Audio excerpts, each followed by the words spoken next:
Nurobod tumanining tashkil topganiga 50 yil to'lganligi munosabati bilan bayram tadbiri tashkil etildi. Ushbu sana Nurobod ahli uchun tarixiy ahamiyatga ega bo'lib, tumanning o'tgan yarim asrlik taraqqiyot yo'li, erishilgan yutuqlar va kelgusidagi istiqbolli rejalarni o'zida mujassam etgan muhim bayram sifatida nishonlandi. Tadbirda tumanning ijtimoiy-iqtisodiy rivojiga munosib hissa qo'shib kelayotgan turli soha vakillari, mehnat faxriylari, qishloq xo'jaligi xodimlari, tadbirkorlar, ta'lim, tibbiyot, madaniyat va xizmat ko'rsatish sohalarida samarali mehnat qilib kelayotgan fidoyi insonlar ishtirok etdi.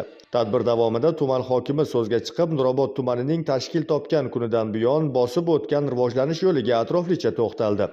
Xususan, o'tgan 50 yil mobaynida tumanda barcha sohalar, jumladan ijtimoiy-iqtisodiy tarmoqlar, qishloq xo'jaligi, sanoat, xizmat ko'rsatish, ta'lim va tibbiyot sohalari izchil rivojlangani ta'kidlandi. Ayniqsa, keyingi yillarda bu ko'rsatkichlar salmog'i yanada ortganiga alohida to'xtalib, bu yutuqlar avvalo mehnatkash nurobodliklarning fidoyiligi va tashabbuskorligi natijasida ekanini alohida ta'kidladi.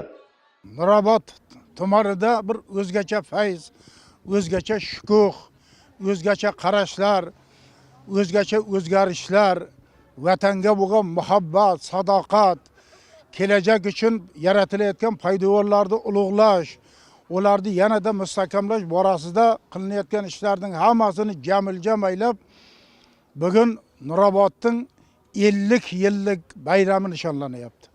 1975-yil 26-noyabrda Nurobod tumani tashkil qilingan edi. Endi shu vaqtlarda bu tuman Kattaqo'rg'on, Narpay, Paxtachi, Pazdarg'om, tog'li rayonlardagi chorva uchastkalarining hammasini jamlab hosil bo'lgan bitta tuman edi. Shu vaqtlarda asosiy e'tibor paxtachilik xo'jaliklariga qaratilgan bo'lib, chorva joylashgan joylarga e'tibor uncha davlat tomonidan ham, hukumat tomonidan ham yo'q edi. Darhaqiqat, so'nggi yillarda Nurobod tumanida amalga oshirilayotgan keng ko'lamli islohotlar, infratuzilmani yaxshilash, aholi turmush darajasini oshirish, yangi ish o'rinlari yaratish borasida qator muhim loyihalar hayotga tatbiq etilmoqda. Ayniqsa qishloq xo'jaligi, chorvachilik, yo'l, transport tarmoqlari, ichimlik suvi va elektr ta'minoti, uy-joy qurilishi hamda ijtimoiy obyektlarni rekonstruksiya qilish yo'nalishida amalga oshirilgan ishlar tuman rivojida muhim o'rin tutmoqda. Tumanimizda keng miqyosda nishonlanyapti. Bundan xalqimiz, fermerlarimiz, chorvadorlarimiz, dehqonlarimiz juda ham xursand.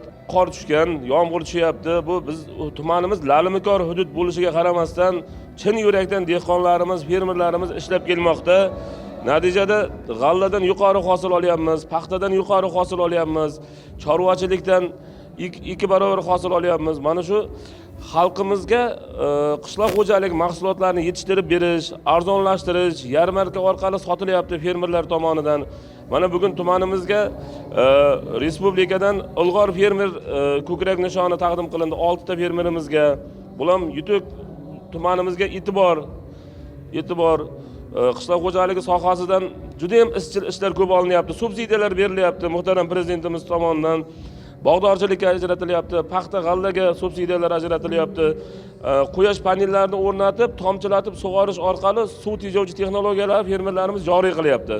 Tadbir davomida bir qator soha vakillari fidokorona xizmatlari uchun munosib taqdirlandi. Xulosa qilib aytganda, Nurobod tumanining 50 yillik yubileyi nafaqat o'tgan davr yutuqlarini sarhisob qilish, balki kelgusidagi ulkan rejalarni belgilab olishga xizmat qiladigan muhim tadbir bo'ldi.